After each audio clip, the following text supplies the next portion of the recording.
क्या मैं इस देश का नागरिक हूं? एक ऐसा सवाल जो अब डराने लगा है। कभी कभी एक आम सा सवाल ही जिंदगी के सबसे बड़े डर में बदल सकता है। क्या आप अपनी नागरिकता साबित कर सकते हैं? जी हाँ, ये सवाल हम आपसे कर रहे हैं। ये सवाल अब मजाक नहीं है, ये सवाल अब बहुत दूर की बात भी नहीं है, और ये सवाल अब सिर्फ किसी एक धर्म या एक राज्य की बात भी नहीं है। हम आपसे पूछते हैं कि आपके पास वो सारे कागज हैं जिनसे आप ये साबित कर सकें कि आप भारतीय हैं। वो भी सिर्फ आधार, वोटर, पैन कार्ड नहीं चलेगा, वो चलेगा जो 1971 या उससे पहले का हो। आपके दादा परदादा का रिकॉर्ड, उनकी जमीन के कागज, वोटर लिस्ट की पुरानी प्रतियां, लिंक पेपर, जन्म प्रमाण पत्र, स्कूल के एडमिशन रजिस्टर जैसी चीजें। सच बताइए, क्या ये सब चीजें आपके पास हैं? जाहिर सी बात है, इतना पुराना कागज किसके पास होंगे? शायद ही किसी के पास हो। असम की सच्चाई कुछ ऐसी ही है। जी हाँ, असम में ये सब हो चुका है। लाखों लोग एनआरसी की प्रक्रिया में फंस गए। ये लोग वहीं पैदा हुए, वहीं पले बढ़े। उन्होंने कभी सोचा भी नहीं था कि उन्हें अपने देश में अपनी नागरिकता साबित करनी पड़ेगी। लेकिन जब सरकार ने कहा कि आप सबकी पहचान की जांच होगी, तो जो नाम लिस्ट में नहीं था वो सीधे शक के घेरे में आ गया। 19 लाख लोग जो एक लिस्ट में उन्हें घुसपैठिया साबित कर दिया। जी हाँ, 19 लाख लोगों को।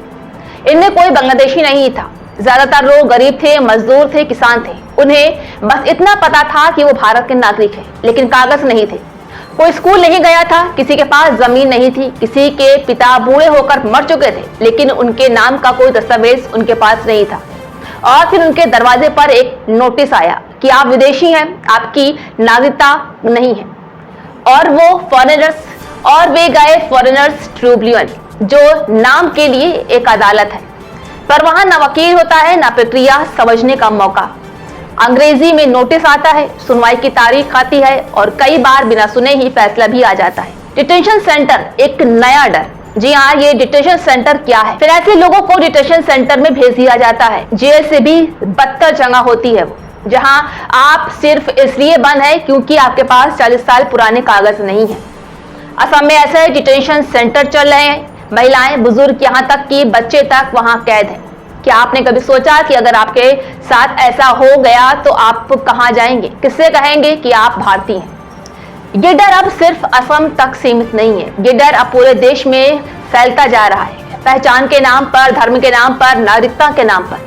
कहीं सीएए, एनआरसी की बातें होती हैं, तो कहीं लोगों से दस्तावेज मांगे जाते हैं, कहीं जनसंख्या नियंत्रण की आड़ में पहचान पूछी जाती। एक बात और, जिन्हें लगता है कि ये सवाल सिर्फ मुसलमानों के लिए है, तो हम उनसे पूछना चाहेंगे कि अगर आपके दरवाजे पर कोई आकर कहे अपना नागरिकता प्रमाण पत्र दिखाओ, तो आप क्या दिखाएंगे?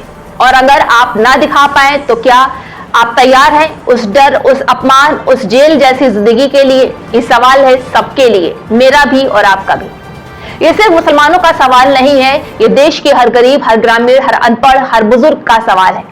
ये सवाल उन लोगों का है जिनके पास इंटरनेट नहीं है, जो आज भी अपने दस्तावेज संभाल कर नहीं रख पाए, जो जन्म से नागरिक हैं, लेकिन अब उन्हें सबूत देना है। आज असम में जो हो रहा है वही कल हर राज्य में हो सकता है। आज जिस पर सवाल उठा रहे हैं, कल वो सवाल मुझ पर, आप पर भी आ सकते हैं। क्या हम अपने ही देश में अजनबी हो जाएंगे? मुझे डर इस बात का नहीं है कि मेरे पास दस्तावेज नहीं है, मुझे डर इस बात का है कि जिस देश में मैं पैदा हुआ,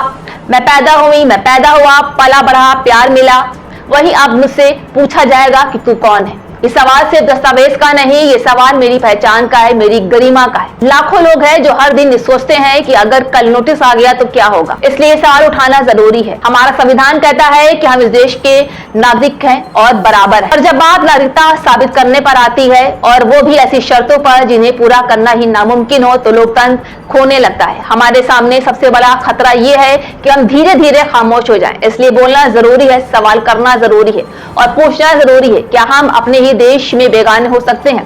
इसलिए अलर्ट हो जाइए, अपने पास सारे दस्तावेज रखिए। अगर आपके पास नहीं है तो बड़ों से जाके उनसे पूछिए, ढूंढिए और अपने पुख्ता इंतजाम करिए।